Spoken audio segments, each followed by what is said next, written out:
ગુજરાતના પાટનગર ગાંધીનગરથી 15 કિલોમીટર દૂર આવેલ રૂપાલ ગામમાં માં જગતજનની વરદાયની માતાનું અતિ પ્રાચીન મંદિર આવેલ છે. માં વરદાયની એટલે નવદુર્ગાનું બીજું સ્વરૂપ માં બ્રહ્મચારીણી.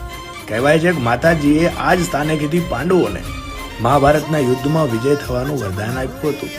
અજ્ઞાતવાસ દરમિયાન એમના શસ્ત્રો પણ પાંડવોએ આ વરખડીના ઝાડ નીચે હંતાડ્યા હતા. હાલ પણ અર્જુન અને દ્રૌપદીનું મંદિર અહીંયા આવેલ છે. મહાભારતના વિજય પછી પાંડવોએ અહીં આવીને આસો સુદ નોમના દિવસે 5 દીવાનો પલ્લીરથ બનાવ્યો અને માતાજીનો આભાર વ્યક્ત કર્યો. તે સમયથી આ પલ્લી યાત્રા અહીંયા નીકળે છે. આ પલ્લી યાત્રામાં હજારો મણ ઘીનો મહાભિષેક કરવામાં આવે છે, જેનો લાવો લેવા દેશ વિદેશથી ભક્તો આવે છે.